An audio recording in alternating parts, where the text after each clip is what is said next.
The morning sun cast long shadows across the parking lot of Meadowbrook Shopping Center as 32-year-old Marcus Johnson walked toward his silver Honda Accord. He had just finished his weekly grocery shopping, his arms loaded with plastic bags filled with everything from breakfast cereal to laundry detergent.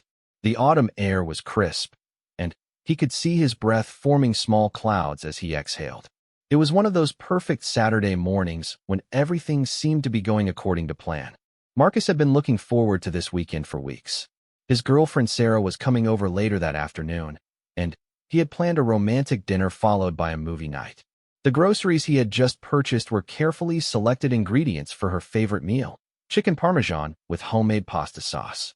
He had even picked up a bottle of wine from the shop next to the grocery store, something he rarely splurged on given his tight budget as a junior accountant.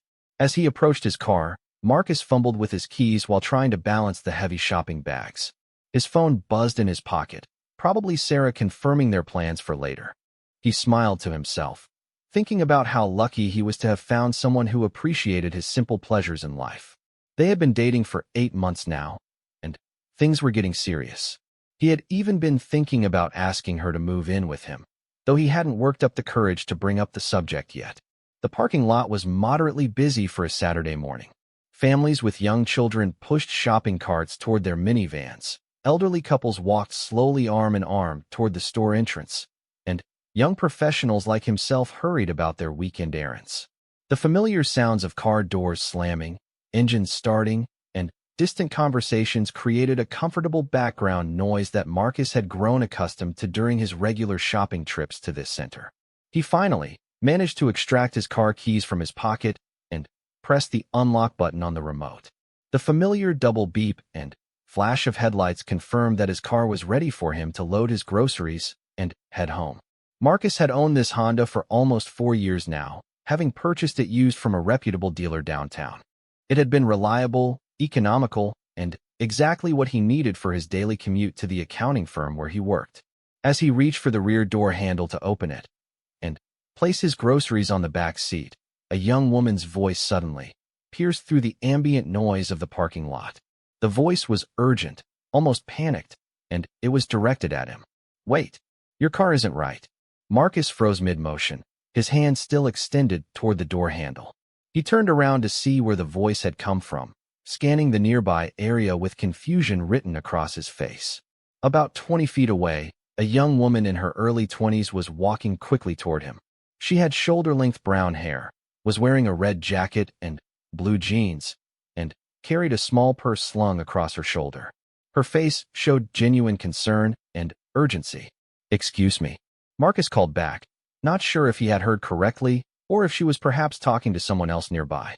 The young woman continued approaching him, her pace quickening with each step. "Your car," she repeated, slightly out of breath now. "Something's not right about your car. You shouldn't get in it." Marcus looked back at his Honda Accord, then at the woman again. The car looked perfectly normal to him. The same silver paint job with a small scratch on the rear bumper that he had been meaning to get fixed for months. The same license plate number he had memorized. The same small dent on the passenger side door from when his neighbor had accidentally bumped it with their shopping cart last year. "I'm sorry, but I think there might be some misunderstanding," Marcus said politely, though he was beginning to feel a bit uncomfortable. "This is my car. I've been driving it for years." The woman had now reached him and was standing just a few feet away. Up close, Marcus could see that she appeared genuinely distressed. Her eyes were wide with concern, and she kept glancing nervously between him and the car. She didn't look like someone who was trying to cause trouble or create a scene for no reason. "Please, just listen to me for a minute," she said, her voice taking on an even more urgent tone. "I know this sounds crazy, but I was sitting in my car over there." She pointed toward a blue SUV parked several spaces away, "and I saw something that really concerned me. I couldn't just sit there and watch you get into that car without saying something." Marcus set his grocery bags down on the ground next to the car and gave the woman his full attention. Despite his initial confusion and slight irritation at the interruption, something about her demeanor convinced him that she was sincere in her concern. She didn't appear to be under the influence of drugs or alcohol. She wasn't asking for money, and she seemed genuinely worried about his safety. "Okay," he said slowly. What exactly did you see that concerned you? The woman took a deep breath before responding. About 10 minutes ago, while you were inside shopping, I saw someone approach your car. It was a man, probably in his 40s, wearing a dark baseball cap and a gray hoodie. At first, I thought maybe he was just walking past, but then he stopped right at your car and started looking around to see if anyone was watching. Marcus felt a chill run down his spine that had nothing to do with the autumn air. What did he do exactly? He went to the driver's side of your car and appeared to be doing something near the door handle and the area around the lock. I couldn't see exactly what he was doing from where I was parked, but he was definitely focused on your car specifically. He spent maybe 2 or 3 minutes there, kept looking around to make sure no one was watching, and then he walked away quickly toward the other side of the parking lot. The woman paused and took another deep breath before continuing. I debated whether or not I should get involved. I mean, I didn't actually see him break into the car or steal anything visible, but something about the whole situation just felt wrong. The way he was being so careful about not being seen, the way he focused specifically on your car, it all seemed very suspicious. Marcus felt his heart rate beginning to increase. He looked at his car again, this time with more scrutiny. From the outside, everything still appeared normal. The windows were intact, the doors didn't show any obvious signs of forced entry, and his belongings that he had left visible in the car, a jacket in the back seat, and some papers on the dashboard, appeared to be undisturbed. Did you get a good look at this man? Marcus asked. Pretty good, yes. Like I said, he was wearing a dark baseball cap pulled down low over his face, but I could see that he appeared to be middle-aged, maybe in his 40s. He was average height, not particularly tall or short, and he was wearing a gray hoodie and dark pants. He walked with a slight limp in his left leg. The woman reached into her purse and pulled out her cell phone. I actually managed to take a photo of him as he was walking away. It's not great quality because I was trying to be discreet and I was quite far away, but you can see him in it. She showed Marcus the photo on her phone. The image was indeed somewhat blurry and taken from a distance, but he could make out the figure of a man in dark clothing walking away from the area where his car was parked. The timestamp on the photo showed it had been taken about 12 minutes earlier. Marcus studied the photo carefully, but the man in the image didn't look familiar to him. He had no idea who this person might be or why anyone would want to tamper with his car. He wasn't involved in any conflicts with anyone. He didn't owe money to anyone, and he couldn't think of any reason why someone would target him specifically. I really appreciate you telling me about this, Marcus said to the woman, but I'm not sure what to make of it. I can't see any obvious damage to the car, and I don't know who this person would be or why they would mess with my vehicle. The woman nodded understandingly. I know it sounds strange, and maybe I'm being overly cautious, but after I saw what happened, I decided to stay in my car and wait for you to come back so I could at least warn you. I kept thinking about how I would feel if something happened to you, and I had just driven away without saying anything. Marcus looked around the parking lot, half expecting to see the suspicious man still lurking somewhere nearby. The normal Saturday morning activities continued around them, shoppers coming and going, cars starting up and pulling out of parking spaces, children laughing as their families headed toward the store. Everything seemed perfectly ordinary except for this bizarre situation he now found himself in. What do you think I should do? Marcus asked the woman. Honestly, I think you should have someone take a look at your car before you drive it anywhere. Maybe call a mechanic or even the police. I know it might seem like an overreaction, but if someone was tampering with your car, it could be dangerous. Marcus considered this advice. The rational part of his mind told him that the woman might be mistaken about what she had seen, or that perhaps the man she observed had been doing something completely innocent near his car. Maybe he had dropped something and was looking for it, or maybe he was checking to see if he had accidentally damaged the car with his own vehicle. On the other hand, the woman seemed completely sincere and had gone out of her way to warn him about something that genuinely concerned her. She had even waited around for more than 10 minutes just to make sure she could tell him what she had witnessed. That level of civic responsibility was rare, and it suggested that she really believed something serious might have happened. What's your name? Marcus asked the woman. I'm Jennifer, she replied. Jennifer Martinez. I live about 10 minutes from here. What about you? Marcus Johnson. I really can't thank you enough for taking the time to warn me about this. Most people probably would have just minded their own business. Jennifer smiled slightly, though her expression remained concerned. My dad was a mechanic for 30 years before he retired. He always taught me and my brothers to pay attention to things that seem off about cars, because sometimes small problems can turn into big disasters if they're not caught in time. Marcus nodded appreciatively. That's good advice. Your dad sounds like a smart man. He is. He also taught us to look out for each other, especially in situations like parking lots where people can be vulnerable. Marcus pulled out his own cell phone and started scrolling through his contacts. I think I'm going to call my mechanic and see if he can come take a look at the car before I drive it home. Better safe than sorry. I think that's a really wise decision, Jennifer said. Would you like me to stay here with you until he arrives? I don't mind waiting, and honestly, I'd feel better knowing that everything turned out okay. Marcus was touched by Jennifer's continued concern and offered to stay. That's very kind of you, but I don't want to take up any more of your time. You've already done more than enough by warning me about this. Jennifer glanced at her watch. Actually, I don't have anywhere I need to be for a couple of hours. I was just doing some shopping myself, and my next stop was the bookstore across the street. I really don't mind staying. Marcus found his mechanic's number and dialed it. After a few rings, a familiar voice answered. Tony's Auto Repair. This is Tony speaking. Hi Tony, it's Marcus Johnson. I drive the silver Honda Accord. Hey Marcus, good to hear from you. What can I do for you today? Marcus explained the situation to Tony, describing what Jennifer had witnessed and his concerns about potential tampering with his vehicle. Tony listened carefully and asked a few questions about the specific details of what the suspicious man had been seen doing. You know what, Marcus, Tony said after hearing the full story. I think you're absolutely right to be cautious about this. There are a few different ways someone could tamper with a car that might not be immediately obvious to the owner. Some of them could definitely be dangerous if you tried to drive without knowing about them. Could you come take a look at it? Marcus asked. I'm at the Meadowbrook Shopping Center. Sure thing. I'm actually not too far from there right now. I was just finishing up another call about 20 minutes away. I can be there in maybe 45 minutes to an hour. Will that work for you? That would be perfect. I'll wait here in the parking lot. Sounds good. Try not to touch the car or move it until I get there, just in case there is something that needs to be documented or handled carefully. Marcus thanked Tony and ended the call.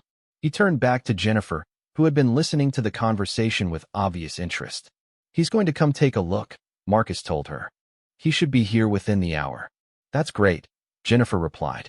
Like I said, I'm happy to wait with you if you'd like some company. Marcus considered the offer. While he appreciated Jennifer's kindness, he also realized that he didn't really know anything about her beyond what she had told him in the last few minutes. For all he knew, this entire situation could be some kind of elaborate setup, though he couldn't imagine what the purpose would be. On the other hand, Jennifer's story seemed consistent and believable. She had photographic evidence to support what she was saying, and her suggestion that he have the car inspected rather than just getting in and driving away seemed like exactly the right advice if she were genuinely concerned about his safety. Actually, I think I'd like that, Marcus said. If you're sure you don't mind waiting. Not at all, Jennifer assured him. Besides, now I'm curious to find out what, if anything, that man did to your car. Your mechanic friend sounds like he knows what he's talking about. Marcus picked up his grocery bags from the ground and looked around for a place where they could wait comfortably. There's a coffee shop right there in the shopping center, he said, pointing toward the other end of the parking lot. Would you like to get something to drink while we wait? That sounds perfect, Jennifer agreed. As they walked toward the coffee shop, Marcus found himself thinking about how dramatically his simple Saturday morning had changed. An hour ago, his biggest concern had been whether he would have enough time to prepare dinner before Sarah arrived. Now he was dealing with the possibility that someone had deliberately sabotaged his car for reasons he couldn't begin to understand. The coffee shop was busy with the typical Saturday morning crowd, but they managed to find a small table near the window where they could keep an eye on Marcus's car while they waited for Tony to arrive. Marcus ordered a large black coffee, and Jennifer chose a chai tea latte. So what do you do for work? Jennifer asked as they settled into their seats. I'm an accountant at a firm downtown, Marcus replied. Not the most exciting job in the world, but it pays the bills and I generally enjoy working with numbers. That's cool. I'm actually a nursing student at the community college. I'm in my second year of the program. That's great. Nursing is such an important profession. Are you planning to work in a hospital or a clinic when you graduate? I'm hoping to get into pediatric nursing eventually. I've always loved working with kids. They continued making small talk while keeping watch over Marcus's car through the coffee shop window. Despite the unusual circumstances that had brought them together, Marcus found Jennifer to be easy to talk to and genuinely pleasant company. She had a warm personality and seemed to have a natural ability to put people at ease, which he imagined would serve her well in her chosen profession. About 30 minutes into their wait, Jennifer suddenly sat up straighter in her chair and pointed toward the parking lot. "Look, there's Tony pulling up in the white truck." Marcus turned to look where she was pointing and saw a white pickup truck with Tony's Auto Repair painted on the side pulling into a parking space near his Honda. A heavy-set man in coveralls got out of the truck and started walking toward Marcus's car, carrying a toolbox and what appeared to be some kind of diagnostic equipment. "That's definitely Tony," Marcus confirmed. "Should we go meet him?" They gathered their drinks and headed back out to the parking lot. Tony waved when he saw Marcus approaching. "Hey Marcus, good to see you," Tony called out. "So this is the car we're concerned about?" "That's right," Marcus replied. He quickly introduced Jennifer and explained how she had witnessed the suspicious activity and decided to warn him about it. Tony nodded approvingly. "Good thing you spoke up, young lady. You never know what people might do to someone else's vehicle these days." He turned back to Marcus. "Now, let me take a careful look at this car and see if I can figure out what, if anything, our mysterious friend was up to." Tony began his inspection by walking slowly around the entire vehicle, examining every surface carefully. He paid particular attention to the areas around the door handles, locks, and wheel wells. After completing his visual inspection, he opened his toolbox and began using various tools to examine specific parts of the car more closely. Marcus felt his stomach drop as he saw the grave expression on Tony's face. The mechanic's usual cheerful demeanor had been replaced by something much more serious, and the way he was carefully choosing his words made it clear that whatever he had discovered was significant. "What did you find?" Marcus asked, though part of him wasn't sure he wanted to hear the answer. Tony gestured toward the driver's side of the Honda. "Come over here and let me show you what I'm looking at." He knelt down beside the front wheel and pointed to an area near the brake line. "See this section here? Someone has definitely been messing with your brake system." Marcus and Jennifer both crouched down to get a better look at what Tony was pointing out. To Marcus's untrained eye, the brake line looked normal, but Tony's experienced hands guided them to see what he had discovered. "Right here," Tony continued, pointing to a specific spot on the brake line. "Someone has made a small cut in the brake fluid line. It's not a complete cut. They were careful to leave just enough of the line intact so that it wouldn't fail immediately. But with the pressure and heat generated during normal driving, this cut would have expanded until the line failed completely." Marcus felt a chill run through his entire body. What would have happened if the brake line failed while I was driving? Tony's expression became even more serious. Depending on when and where it happened, it could have been catastrophic. If you had been driving at highway speeds and suddenly lost your brakes, or if you had been going down a steep hill or approaching a busy intersection, well, I don't really want to think about the possibilities. Jennifer covered her mouth with her hand, her eyes wide with shock. "Oh my God," she whispered. "If I hadn't seen that man tampering with the car, you may very well have saved Marcus's life," Tony said solemnly. "And possibly the lives of other people on the road as well." Marcus stood up slowly, his legs feeling somewhat unsteady. The full magnitude of what could have happened was beginning to sink in. He thought about the drive he had been planning to take home, which included several busy intersections and a stretch of highway where he typically drove at 65 miles per hour. He thought about Sarah, who would have been a passenger in the car later that day when they went out to dinner. "Can you fix it?" Marcus asked Tony. "Absolutely. I have the parts one need right here in my truck, and it's not a complicated repair." "But, Marcus, this isn't just a mechanical problem we're dealing with here. Someone deliberately tried to cause you serious harm. You need to call the police right away." Marcus nodded, though he still felt somewhat stunned by the revelation. "You're right. I should definitely call the police." Tony continued his examination of the car, while Marcus pulled out his cell phone to call 911. As he was dialing, Tony called out to him. "Marcus, there's something else you need to see." Marcus paused his call and walked over to where Tony was now examining the area around the driver's side door handle. "Look at this," Tony said, pointing to the lock mechanism. "Someone has also installed some kind of device here. It looks like a small electronic component that's been attached to the inside of the door lock." Marcus leaned in closer to see what Tony was showing him. Sure enough, there was a small black device, about the size of a quarter, that had been carefully placed inside the door lock mechanism where it wouldn't be visible to someone casually looking at the car. "What does it do?" Marcus asked. Tony examined the device more closely without touching it. "I'm not entirely sure, but based on its placement and the fact that it has what looks like a small antenna, I'm guessing it's some kind of tracking device. Someone wanted to be able to monitor your movements." Jennifer, who had been listening to this exchange, spoke up.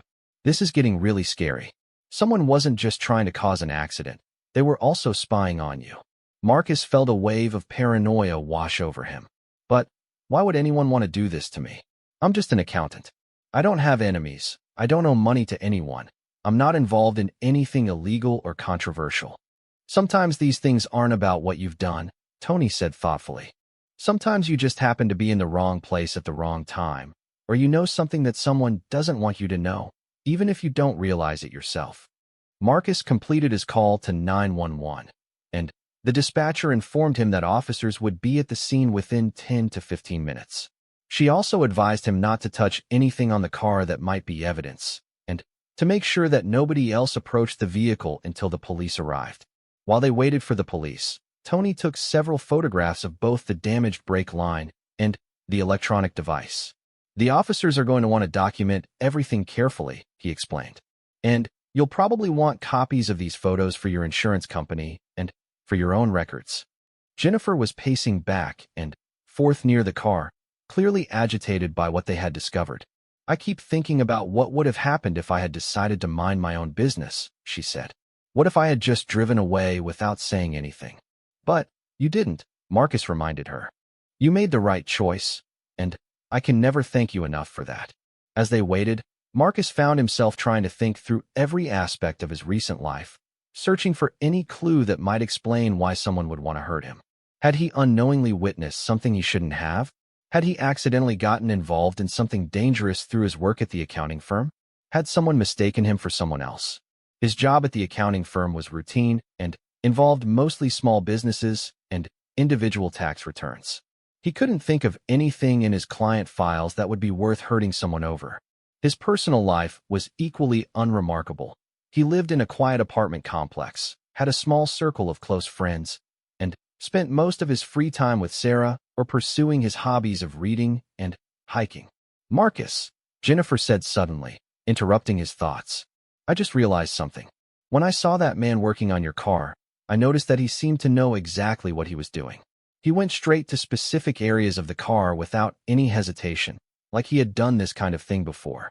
Tony nodded thoughtfully. "That's a good observation. The work I'm seeing here is definitely not the work of an amateur. Both the brake line cut and the installation of the tracking device were done by someone who knows cars and knows how to sabotage them effectively." This information made Marcus feel even more unsettled. The idea that he was being targeted by someone with professional-level skills in automotive sabotage suggested that this wasn't a random act of vandalism or a spur-of-the-moment decision by someone who was angry with him. This appeared to be a planned, deliberate attempt to cause him serious harm. Two police cars pulled into the parking lot, their red and blue lights flashing, but without sirens. Four officers got out of the vehicles and approached the group gathered around Marcus's Honda. "I'm Officer Rodriguez," one of the officers said, introducing herself to Marcus. "We understand you've discovered some evidence of tampering with your vehicle." Marcus explained the entire situation from the beginning, starting with Jennifer's observation of the suspicious man and ending with Tony's discovery of the sabotaged brake line and the tracking device. Officer Rodriguez listened carefully and took detailed notes throughout his account. "Ms. Martinez," Officer Rodriguez said, turning to Jennifer, "I understand you witnessed the person who did this. Can you describe exactly what you saw?" Jennifer recounted her story in detail, describing the man's appearance, his behavior around the car, and the photograph she had managed to take of him walking away from the scene. "Can you show me that photograph?" Officer Rodriguez asked. Jennifer pulled out her phone and showed the officer the picture she had taken. Officer Rodriguez studied it carefully and then asked Jennifer to email a copy of the photo to the police department's investigation unit. "Mr. Torres," Officer Rodriguez said, turning to Tony, "can you show us exactly what you found?" Tony carefully explained the damage to the brake line and pointed out the tracking device, making sure not to disturb either piece of evidence. Another officer began taking photographs of everything Tony had shown them, documenting the scene from multiple angles. "This is definitely a serious crime," Officer Rodriguez told Marcus. "Someone has committed vandalism, attempted assault with a dangerous weapon, and possibly stalking, depending on what we find out about that tracking device." One of the other officers was on his radio, calling for a crime scene investigation team to come and properly collect the evidence from Marcus's car. "How long will that take?" Marcus asked. "Probably a couple of hours," Officer Rodriguez replied. "We need to make sure we collect everything properly so that if we catch whoever did this, we'll have solid evidence to prosecute them." Marcus realized that he needed to call Sarah to let her know what was happening. He stepped away from the group and dialed her number. "Hey, honey," Sarah answered cheerfully. "Are you almost done with your grocery shopping? I was thinking I might come over a little earlier than we planned." "Sarah, something really serious has happened," Marcus said, trying to keep his voice calm. "I'm okay, but someone sabotaged my car, and I'm dealing with the police right now." "What? Are you serious? What do you mean someone sabotaged your car?" Marcus gave Sarah a brief overview of the situation.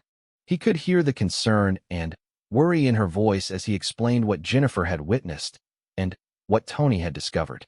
"Oh my God, Marcus. You could have been killed," Sarah said, her voice shaking slightly. "Who would do something like this to you?" "I have no idea. That's what the police are trying to figure out now. I'm coming there right now." "Where are you exactly?" Marcus gave Sarah the location and told her that he might be there for several more hours while the police completed their investigation. She insisted that she wanted to be there to support him, regardless of how long it took.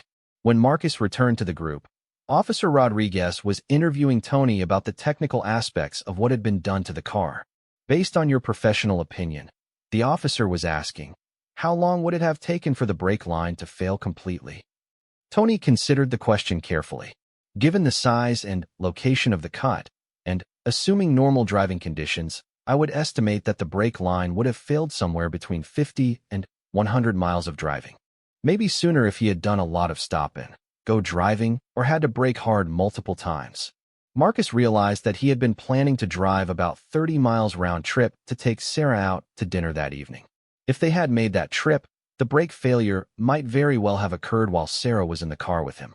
"Officer Rodriguez," Marcus said, "there's something else I think you should know. My girlfriend was planning to be in the car with me this evening. If this brake line had failed while she was with me..." "We understand the seriousness of the situation, Mr. Johnson," Officer Rodriguez assured him. "This wasn't just vandalism or a prank. Someone made a deliberate attempt to cause you serious bodily harm, and we're going to pursue this case aggressively." The crime scene investigation team arrived about 20 minutes later. They consisted of 2 technicians who specialized in collecting and analyzing physical evidence. They carefully removed the tracking device from Marcus's car and collected samples from the area around the brake line where the sabotage had occurred. "We'll analyze this tracking device and see if we can determine where it was purchased and possibly trace it back to whoever installed it," one of the technicians explained to Marcus. "These devices sometimes have serial numbers or other identifying information that can be helpful in an investigation." While the technicians worked, Officer Rodriguez continued gathering information from Marcus about his daily routines, his work, his relationships, and anything else that might help them understand why someone would target him. "Have you noticed anyone following you recently?" she asked. "Any strange phone calls, unusual activity around your apartment, unfamiliar people showing up at your workplace?" Marcus thought carefully about these questions. "Not that I can remember. My life is pretty routine. I go to work, I come home, I spend time with my girlfriend, I go grocery shopping. I can't think of anything unusual that's happened recently." "What about your work?" Officer Rodriguez continued. Do you handle sensitive financial information? Have any of your clients seemed upset or angry about anything? I work mostly with small businesses and individual tax returns. Nothing that seems like it would be worth hurting someone over. And I can't think of any clients who have been particularly upset recently. Jennifer, who had been quietly observing the police investigation, approached Marcus. I hate to bring this up, she said, but there's something that's been bothering me about the timing of all this. What do you mean? Marcus asked. Well, think about it. Whoever did this to your car knew exactly where your car was parked and had enough time to do both the brake line sabotage and install the tracking device. That suggests they've been watching you and probably know your routines. Officer Rodriguez overheard this conversation and turned to join them. That's an excellent point, Ms. Martinez. Mr. Johnson, do you usually shop at this shopping center at the same time each week? Marcus nodded. Yeah, I usually do my grocery shopping on Saturday mornings around this time. I've been doing that for months. So someone who has been observing your habits would know when and where to find your car unattended for an extended period, Officer Rodriguez concluded. This suggests that whoever did this has been planning it for a while. This realization made Marcus feel even more vulnerable and paranoid. The idea that someone had been watching him, studying his routines, and planning to hurt him was deeply unsettling. Sarah arrived at the shopping center about an hour after Marcus had called her. She found him sitting in the coffee shop with Jennifer, waiting while the crime scene technicians finished processing his car. Are you okay? Sarah asked, rushing over to hug him. I'm fine, Marcus assured her, though he knew that fine wasn't really an accurate description of how he was feeling. Just shaken up by all of this. Marcus introduced Sarah to Jennifer and explained how Jennifer's quick thinking and willingness to get involved had potentially saved his life. Thank you so much for speaking up, Sarah told Jennifer, her voice filled with emotion. I don't want to think about what could have happened if you hadn't been there. I'm just glad I was in the right place at the right time, Jennifer replied, and that I decided to trust my instincts about what I was seeing. Officer Rodriguez approached their table to give Marcus an update on the investigation. We've finished collecting evidence from your car, and the technicians have cleared it for your mechanic to make the necessary repairs. We'll be in touch as soon as we have any information from our analysis of the tracking device or if we make any progress in identifying the suspect from the photograph. What should I do in the meantime? Marcus asked. Should I be worried about my safety? I would recommend taking some basic precautions, Officer Rodriguez advised. Vary your routines as much as possible, be aware of your surroundings, and don't hesitate to call us if you notice anything suspicious. We'll also increase patrols around your apartment complex and your workplace for the next few weeks. Tony, who had been waiting patiently while the police investigation proceeded, approached the group.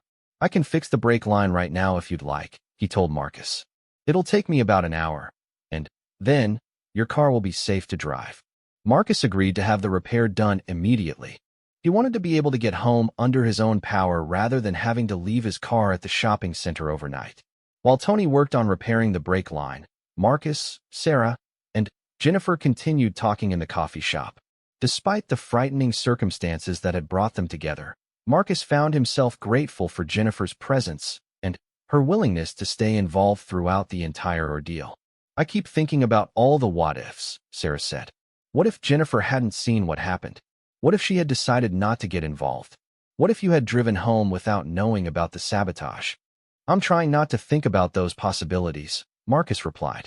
I'd rather focus on the fact that Jennifer did speak up and that everything worked out okay in the end. Jennifer looked thoughtful. The thing that bothers me most about this whole situation is that we still don't know why someone would want to hurt you, Marcus. Until we figure that out, how can you be sure you're safe? It was a sobering question that Marcus had been trying not to think about too directly. Someone out there had made a deliberate, calculated attempt to seriously injure or kill him, and that person was still free and potentially still planning to harm him. The police seemed confident that they'll be able to trace the tracking device and identify the person from your photograph, Marcus said hopefully. I really hope so, Jennifer replied. But in the meantime, you need to be really careful. Tony finished repairing the brake line and returned to the coffee shop to let Marcus know that his car was ready to drive safely. I've tested the brakes thoroughly, and everything is working perfectly now, Tony assured him. But, Marcus, I want you to promise me that you'll be extra vigilant about checking your car before you drive it for the next few weeks. Look for anything that seems out of place or unusual. Marcus thanked Tony for his quick response and expert work. He also thanked Jennifer again for her courage in speaking up and her willingness to stay involved throughout the entire investigation. As they prepared to leave the shopping center, Marcus realized that this experience had fundamentally changed his sense of security and safety. He had always considered himself to be living a low-risk lifestyle, but now he understood that danger could come from completely unexpected directions. The drive home was tense, with Marcus hyper-aware of every sound the car made and every sensation from the brake pedal. Sarah sat quietly in the passenger seat, occasionally reaching over to squeeze his hand reassuringly. "Are you going to be able to sleep tonight?"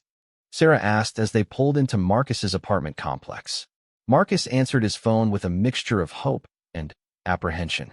It had only been about 6 hours since the incident at the shopping center, and he hadn't expected to hear from the police so quickly. "Mr. Johnson, this is Officer Rodriguez," the voice on the other end said. "I'm calling because we've made some significant progress on your case, and I think you need to know what we've discovered." "What did you find?" Marcus asked, gesturing for Sarah to come closer so she could hear the conversation. "Well, the good news is that we were able to trace the tracking device. It has a serial number, and we tracked it back to the store where it was purchased. The even better news is that the person who bought it paid with a credit card, so we have a name." Marcus felt a surge of relief. "Who is it? Do I know this person?" "The device was purchased by someone named Vincent Carver. Does that name mean anything to you?" Marcus thought for a moment, but the name didn't ring any bells. "No, I don't think I've ever heard that name before." "Are you sure he's the right person?" "We're confident that Vincent Carver purchased the tracking device, but you're right to question whether he's the person who actually installed it on your car. We've done some preliminary research on Mr. Carver, and there are some interesting things about him that I think you should know." Officer Rodriguez paused briefly before continuing. "Vincent Carver is a 43-year-old man with a criminal record that includes several convictions for assault, stalking, and harassment. He's also done time for extortion and intimidation. Based on his background, it appears that Mr. Carver makes money by doing unpleasant things for people who don't want to do them themselves." The implications of this information hit Marcus like a cold wave. "You're saying someone hired him to sabotage my car?" "That's exactly what I'm saying. Vincent Carver is what we call a professional problem solver, someone who gets paid to threaten, intimidate, or hurt people on behalf of clients who want to stay anonymous." Sarah grabbed Marcus's hand, her face pale with shock. The idea that someone had actually hired a professional to hurt Marcus made the situation seem even more serious and frightening. "But who would hire someone to do this to me?" Marcus asked. "I still can't think of anyone who would want me dead." "That's what we need to figure out," Officer Rodriguez replied. "We're bringing Vincent Carver in for questioning, but based on his history, he's probably not going to volunteer information about who hired him. These guys usually see keeping client confidentiality as part of their professional code." Marcus felt frustrated by this development. While it was progress to know who had sabotaged his car, it didn't answer the more important question of why someone wanted him harmed. "Is there anything else you can tell me about this Vincent Carver?" Marcus asked. "He lives about 45 minutes from here, and he matches the description that Ms. Martinez gave us, middle-aged man with a slight limp. We're going to pick him up tomorrow morning and see what we can get out of him." After ending the call with Officer Rodriguez, Marcus and Sarah spent the rest of the evening trying to make sense of this new information.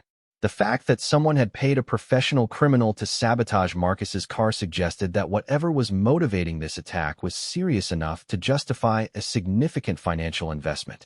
"Think about it from a different angle," Sarah suggested. "Instead of trying to figure out who might want to hurt you, maybe we should think about who might benefit from you being out of the way." Marcus considered this approach. "You mean like someone who would gain something if I were dead or seriously injured?" "Exactly. Or maybe someone who sees you as an obstacle to something they want to accomplish." Marcus thought about his job at the accounting firm. While his work was generally routine, he did have access to financial information about his clients. Could there be something in one of those files that someone didn't want revealed? Had he unknowingly discovered evidence of financial wrongdoing or illegal activity? "I think I need to go through my client files and see if there's anything that might be sensitive or controversial, Marcus said. That's a good idea, but you should probably talk to the police before you do that.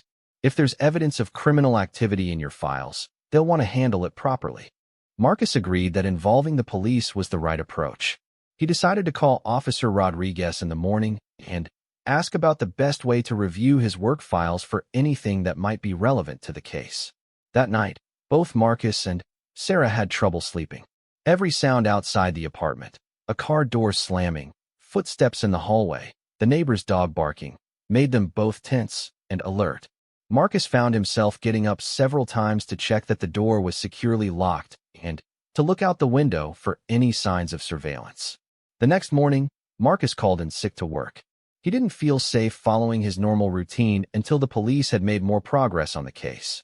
He also called Officer Rodriguez to discuss his idea about reviewing his client files. That's actually a very good suggestion, Officer Rodriguez told him. We were going to ask you about your work files anyway. Can you think of any clients who have seemed nervous, secretive, or evasive recently? Marcus thought about his recent interactions with clients.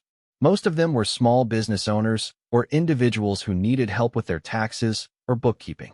The vast majority of his clients were straightforward people with routine financial situations. There's one client who has been acting a bit strangely lately, Marcus said slowly. His name is David Brennan, and he owns a small construction company. I've been doing his books for about 6 months, and recently he's been asking a lot of questions about confidentiality and whether anyone else has access to his financial information. What kind of questions specifically? He wanted to know whether the police or other government agencies could get access to his files without his permission, and he asked me several times to confirm that I wouldn't share his information with anyone else. At the time, I just assumed he was paranoid about privacy, but now I'm wondering if there was more to it. Officer Rodriguez was clearly interested in this information. Can you tell me more about Mr. Brennan's business and his financial situation? Marcus hesitated. I need to be careful about client confidentiality. I can't share specific details about his finances without proper authorization. I understand, and we'll work with you to make sure we follow the proper legal procedures. But, in general terms, was there anything about his financial situation that seemed unusual or suspicious? Marcus thought carefully about how to answer this question without violating his professional obligations.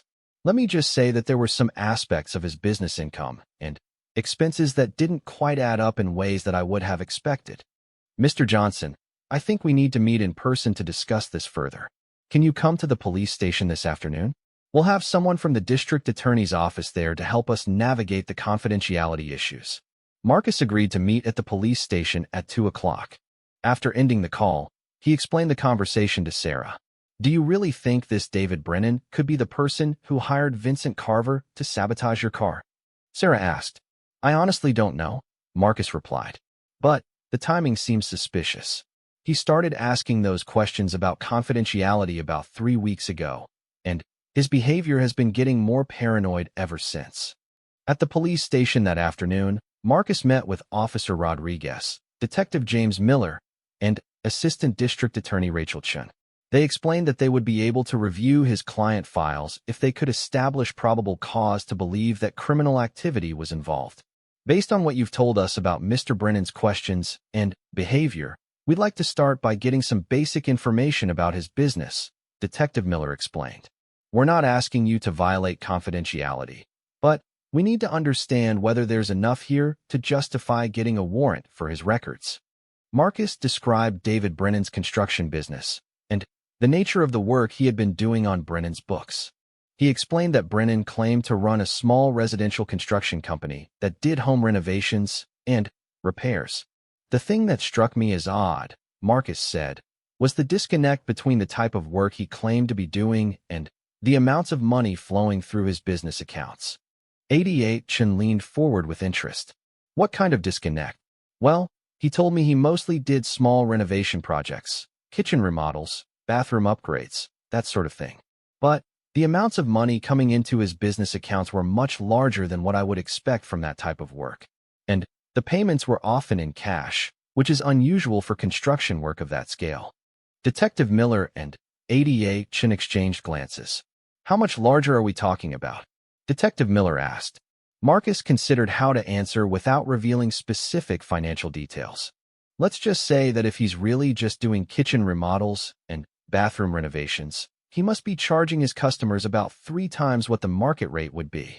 And you said the payments were often in cash? Yes, and often in round numbers, like exactly $10,000 or exactly $15,000. In my experience, legitimate construction invoices rarely come out to such exact amounts. ADHN took notes as Marcus spoke. Did Mr. Brennan offer any explanation for these payment patterns? When I asked him about it, he said that some of his customers preferred to pay in cash to avoid having the work show up on their credit reports or bank records. He claimed they were concerned about privacy. Detective Miller nodded thoughtfully. Mr. Johnson, based on what you're telling us, I think we have enough to justify taking a closer look at Mr. Brennan's business activities. We'll need to get a warrant for his financial records, but that shouldn't be a problem given the circumstances. After the meeting at the police station, Marcus felt both relieved and anxious. He was glad to have potentially identified the source of the threat against him, but he was also worried about the implications of getting involved in what appeared to be a criminal investigation. The next morning, Officer Rodriguez called with an update on Vincent Carver. "We picked him up last night," she told Marcus. "At first, he denied any involvement in the sabotage of your car, but when we showed him the evidence we had collected, including the serial number from the tracking device, he decided to cooperate." "Did he tell you who hired him?" "He did. It was David Brennan, just as we suspected. According to Carver, Brennan hired him about a month ago to discourage you from asking too many questions about his business finances." Marcus felt a combination of vindication and anger. His instincts about Brennan had been correct, but knowing that someone he had tried to help professionally had attempted to have him killed was deeply disturbing. "What happens now?" Marcus asked. "We executed a search warrant on Brennan's business and personal properties this morning. What we found there is going to interest you, and it explains why Brennan was so worried about you examining his financial records." Officer Rodriguez paused before continuing with what was clearly significant news. "It turns out that David Brennan's construction company is a front for a money laundering operation. The construction work he was billing for was mostly fictional. He was taking cash payments from drug dealers and other criminals, running the money through fake construction invoices, and then transferring clean money back to his clients minus a substantial fee." The pieces of the puzzle were finally falling into place for Marcus. "So when I started asking questions about his finances, he was afraid I would discover the money laundering scheme." "Exactly. And according to Vincent Carver, Brennan's original plan was just to have you intimidated enough to stop asking questions about his books. But when Carver told him that intimidation might not be enough to keep you quiet permanently, Brennan decided that a more permanent solution was necessary." Marcus felt sick to his stomach thinking about how close he had come to being killed simply for doing his job conscientiously. "Is Brennan in custody now?" Marcus asked. "Yes, we arrested him this morning on charges of conspiracy to commit murder, money laundering, and operating a criminal enterprise. Based on the evidence we collected from his business, he's going to be facing some very serious prison time." After ending the call with Officer Rodriguez, Marcus sat quietly for several minutes, processing everything he had learned. A month ago, David Brennan had been just another client with some unusual financial patterns. Now Marcus understood that those patterns were evidence of serious criminal activity, and that his professional diligence had nearly cost him his life. Sarah, who had been listening to the conversation, came over and sat beside him on the couch. "Are you okay?" she asked gently. "I think so," Marcus replied. "It's just hard to believe that someone I was trying to help professionally wanted me dead." "You were just doing your job the right way," Sarah reminded him. "You had no way of knowing that asking legitimate questions about his finances would put you in danger." Marcus nodded, but he couldn't shake the feeling that his life had been fundamentally changed by this experience. The idea that doing his job well could potentially put him in danger was something he had never considered before. Over the next few days, Marcus learned more details about the scope of David Brennan's criminal operation. The police investigation revealed that Brennan had been laundering money for multiple criminal organizations over the course of several years. The amounts involved were much larger than Marcus had realized. The The investigation showed that Brennan had processed millions of dollars in illegal proceeds through his fake construction company.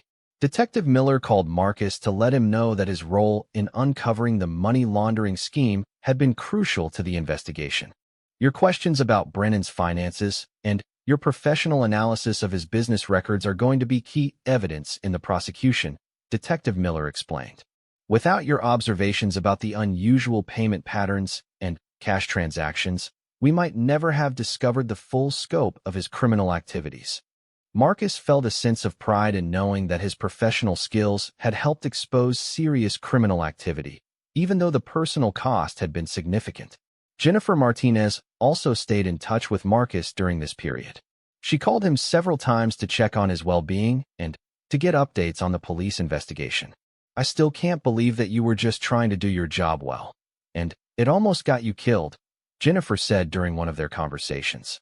"It really makes you think about how dangerous the world can be, even when you're not looking for trouble." "I know what you mean," Marcus replied. "I used to think that living a quiet, law-abiding life was enough to keep me safe. Now I understand that sometimes danger finds you no matter how careful you are." Jennifer had become something of a local hero after the story of her quick thinking and courage was reported in the local newspaper. The article described how her willingness to get involved and warn a stranger about suspicious activity had potentially saved his life and helped uncover a major criminal operation. "Are you going to change anything about how you live your life after this experience?" Jennifer asked Marcus. It was a question that Marcus had been thinking about extensively. The incident had certainly made him more aware of his surroundings and more cautious about his personal security. But he didn't want to become paranoid or let fear control his decisions. "I think I'll be more careful about following my professional instincts when something seems wrong with a client's finances," Marcus said. "But I'm not going to let this experience make me afraid to do my job well." "That's probably the right attitude," Jennifer agreed. "If people like you don't ask the hard questions and notice the unusual patterns, criminals like David Brennan will keep getting away with their illegal activities." As the weeks passed and the immediate danger to Marcus's safety was resolved, he found himself reflecting on the broader implications of what had happened. His experience had taught him that ordinary people doing ordinary jobs could sometimes find themselves on the front lines of fighting serious criminal activity simply by being conscientious and professional. The legal proceedings against David Brennan and Vincent Carver were expected to take several months to complete. Marcus would be a key witness in both cases, which meant that his involvement in the situation would continue for some time to come. ADHN had explained to Marcus that his testimony about Brennan's financial irregularities would be crucial for establishing the money laundering charges. "Your professional analysis and your documentation of the suspicious patterns in his accounts are exactly the kind of evidence we need to prove that Brennan was deliberately concealing the source and nature of his income," she had told him. Marcus felt a sense of responsibility to see the legal process through to completion. While testifying in court would be stressful and time-consuming, he knew that his cooperation was essential for ensuring that Brennan and Carver would be held accountable for their crimes. The experience had also strengthened his relationship with Sarah. Going through such a frightening and intense situation together had brought them closer and had given them both a deeper appreciation for their safety and their time together. "I keep thinking about how different our lives would be right now if Jennifer hadn't spoken up," Sarah said one evening as they were having dinner at home. "We might not even be having this conversation." Marcus reached across the table and took her hand. "I know. It really makes you appreciate how fragile life can be and how important it is to not take anything for granted." The incident had also given Marcus a new perspective on his career and his professional responsibilities. He now understood that his work as an accountant could sometimes have implications far beyond simple bookkeeping and tax preparation. His professional skills and ethical standards had played a crucial role in exposing criminal activity and protecting the community from ongoing harm. As he prepared to testify in the upcoming trials, Marcus felt confident that he had made the right choices throughout the entire ordeal. His decision to ask questions about unusual financial patterns had been motivated by professional diligence rather than suspicion, but it had ultimately led to the exposure of serious criminal activity. The knowledge that his professional integrity had nearly cost him his life 3 months after the incident at the shopping center, Marcus found himself sitting in the witness box of the county courthouse, looking out at a packed courtroom. The trial of David Brennan had drawn significant media attention, partly because of the dramatic nature of the attempted murder plot, but mostly because the money laundering investigation had revealed connections to several major criminal organizations operating throughout the region. Assistant District Attorney Rachel Chun stood at the prosecutor's table, organizing her notes for Marcus's testimony. She had spent considerable time preparing him for this moment, walking him through the questions she would ask and the documents he would need to explain to the jury. Mr. Johnson, ADH, began. Can you please tell the court how you first became aware that something unusual was happening with David Brennan's business finances? Marcus took a deep breath and looked toward the jury box, where 12 citizens sat listening intently. He had practiced this testimony multiple times, but actually being in the courtroom with Brennan sitting just a few feet away at the defense table made the experience much more intense than he had anticipated. It started about 4 months ago, Marcus began. Mr. Brennan brought his business records to my office for what he said was routine bookkeeping and tax preparation. At first, everything seemed normal. He said he owned a small construction company that did residential renovation work. What made you begin to question the legitimacy of his business? ADH asked. Several things struck me as unusual as I worked with his records. First, the amounts of money flowing through his business accounts were much larger than what I would expect for the type of small renovation work he claimed to be doing. Second, most of the payments were in cash and, in round numbers, exactly $10,000. Exactly $15,000, that sort of thing. Marcus glanced briefly at David Brennan, who was staring at him with an expression of barely controlled anger. Brennan was a stocky man in his mid-40s with graying hair and cold blue eyes. Even in his court attire, he looked intimidating. Can you explain to the jury why those payment patterns seemed unusual to you?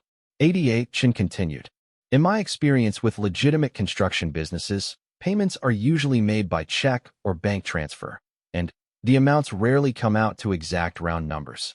Construction invoices typically include specific costs for materials, labor, permits, and other expenses, which usually result in amounts like $8,437, not exactly $8,000. ADH walked over to the evidence table and picked up a thick folder. Your Honor, I'd like to show the witness prosecution exhibit number 12. The judge nodded, and ADH handed Marcus the folder containing copies of Brennan's business records. Mr. Johnson, can you identify these documents? Marcus opened the folder and reviewed the first several pages. These are copies of the bank records and invoices from David Brennan's construction company that I reviewed during my work on his account. Can you point out to the jury some of the specific patterns that concerned you? Marcus turned to address the jury directly. If you look at this page, you can see a series of deposits over a 3-month period. Each deposit is for exactly $10,000, and they occur every 7 to 10 days with remarkable regularity. For a small construction company, this kind of consistent cash flow would be very unusual. He flipped to another page in the folder. On this page, you can see some of the invoices that were supposedly supporting these deposits. The invoices are for projects like kitchen renovation and bathroom remodel, but the descriptions are very vague. There are no details about specific materials used, no breakdown of labor costs, and no addresses for where the work was supposedly performed. ADH nodded. Did you ask Mr. Brennan about these irregularities? Yes, I did. I asked him several questions about the payment patterns and the vague invoices. At first, he said that his customers preferred to pay in cash for privacy reasons. He claimed they didn't want the work to show up on their credit reports or bank records. How did he respond when you pressed for more details? Marcus remembered those conversations clearly. He became increasingly evasive and defensive. When I asked for addresses where the work was performed so I could properly categorize the income for tax purposes, he said he didn't keep detailed records of work locations. When I asked about the lack of material costs on his invoices, he said he included all expenses in a single labor charge. At what point did you begin to suspect that Mr. Brennan might be engaged in illegal activity? It was about 6 weeks after I started working on his accounts. I had asked him to provide receipts for business expenses that he was claiming as tax deductions. The receipts he gave me were obviously fabricated. They were all printed on the same type of paper using the same printer, and many of them were supposedly from different businesses but had identical formatting. Marcus paused and looked directly at the jury. At that point, I realized that Mr. Brennan was not running a legitimate construction business. The financial patterns, the fake invoices, and the fabricated receipts all pointed to money laundering. What did you do when you reached that conclusion? I told Mr. Brennan that I couldn't continue working on his accounts unless he could provide legitimate documentation for his business activities. I explained that I had professional and legal obligations that prevented me from helping to prepare fraudulent tax returns. ADHN walked closer to the witness box. How did Mr. Brennan respond to your refusal to continue working on his accounts? He became very angry and started asking a lot of questions about confidentiality. He wanted to know whether I was going to report his business activities to anyone, whether other people had access to his financial records, and whether the authorities could get access to the information without his permission. Did his questions and behavior make you concerned for your safety? Marcus nodded. Yes, especially after he started calling my office multiple times a day and asking the same questions repeatedly. He seemed paranoid and desperate, which made me nervous about how he might react if he thought I was a threat to him. Mr. Johnson, I'd like to direct your attention to Saturday, October 14th. Can you tell the court what happened that day? Marcus described the events at the shopping center in detail, Jennifer's warning about the suspicious man, Tony's discovery of the sabotaged brake line and tracking device, and the subsequent police investigation. Several members of the jury seemed shocked by the description of the deliberate attempt to cause a brake failure. Were you surprised when you learned that David Brennan had hired Vincent Carver to sabotage your car?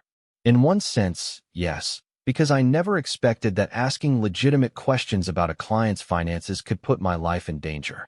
But, in another sense, no, because by that point I understood that Mr. Brennan was involved in serious criminal activity and had a lot to lose if his money laundering operation was exposed. David Brennan's defense attorney, a well-dressed woman in her 50s named Patricia Walsh, rose to cross-examine Marcus. She approached the witness box with a confident stride and a skeptical expression. Mr. Johnson, she began, you've testified that you suspected my client was engaged in money laundering based on patterns in his financial records. But you're not a law enforcement officer, are you? No, I'm not. You're not a trained investigator? No. You're not an expert in criminal financial activities? No. But I am an experienced accountant, and I know what legitimate business financial records look like. Attorney Walsh smiled slightly. Mr. Johnson, isn't it possible that you simply didn't understand the nature of my client's business? Construction companies often have payment patterns that might seem unusual to someone who isn't familiar with that industry. Marcus had expected this line of questioning. I've worked with several legitimate construction companies over the years, so I am familiar with normal payment patterns in that industry. Mr. Brennan's financial records were unlike anything I had seen from legitimate construction businesses. But you admit that you could have been mistaken about the legitimacy of his business? Based on what I learned during the police investigation, I was not mistaken. Mr. Brennan was indeed operating a money laundering scheme. Attorney Walsh moved to a different angle. Mr. Johnson, you've testified that my client asked you questions about confidentiality. Isn't it normal for clients to be concerned about the privacy of their financial information? Yes, it's normal for clients to ask about confidentiality. What was unusual was the intensity and frequency of Mr. Brennan's questions and his specific focus on whether law enforcement could access his records. But asking questions about legal protections for financial privacy isn't illegal, is it? No. But, in the context of everything else I was observing about his business, it suggested that he had reasons to be concerned about law enforcement scrutiny. The cross-examination continued for another 30 minutes, with Attorney Walsh attempting to cast doubt on Marcus's professional judgment and suggest that he had jumped to conclusions about her client's business activities. However, Marcus felt confident that his testimony had been clear and convincing. After Marcus stepped down from the witness box, ADHN called Jennifer Martinez to testify about her observations at the shopping center. Jennifer described in detail what she had seen Vincent Carver doing to Marcus's car and explained her decision to warn him about the suspicious activity. Ms. Martinez, ADHN asked, "What made you decide to get involved rather than just minding your own business?" Jennifer looked toward the jury as she answered, "I kept thinking about how I would feel if something terrible happened to Mr. Johnson, and I had just driven away without saying anything. I couldn't live with myself if I hadn't at least tried to warn him." The prosecution also called Tony Torres, the mechanic, to testify about the technical aspects of the sabotage. Tony explained how the brake line had been cut in a way that would cause delayed failure and described the sophisticated nature of the tracking device that had been installed. "In your professional opinion," ADHN asked Tony, "what would have been the likely result if Mr. Johnson had driven his car without knowing about the brake line damage?" Tony's expression was grave. Given the location and nature of the cut, the brake line would have failed completely within 50 to 100 miles of driving. If that had happened while he was driving at highway speeds or going down a hill, it almost certainly would have resulted in a serious accident, quite possibly a fatal one. The most dramatic testimony came from Vincent Carver himself, who had agreed to cooperate with the prosecution in exchange for a reduced sentence. Carver was a thin, wiry man with prematurely gray hair and the slight limp that Jennifer had observed at the shopping center. "Mr. Carver," ADHN asked, "can you tell the court about your conversation with David Brennan regarding Marcus Johnson?"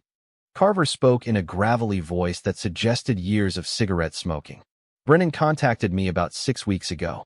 He said he had a problem with an accountant who was asking too many questions about his business. He wanted me to scare the guy enough to make him back off." "What specifically did he ask you to do?"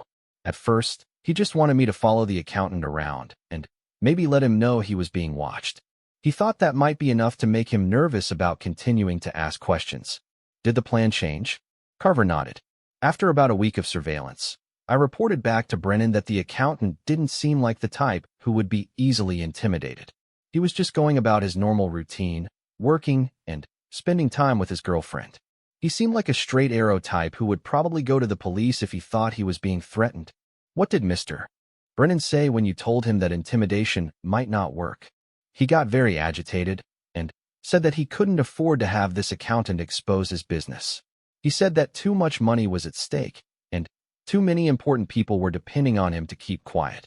ADHN paused dramatically. "What did he ask you to do then?" "He said that the accountant had to be eliminated permanently. He said it had to look like an accident so that nobody would investigate his business in connection with the death." "Did he specifically ask you to sabotage Mr. Johnson's car?" "Yes. He said that a brake failure or steering problem would look like a mechanical accident, and nobody would suspect foul play. He paid me $5,000 to do the job." The courtroom was completely silent as Carver described the technical details of sabotaging Marcus's car. His matter-of-fact tone made the testimony even more chilling.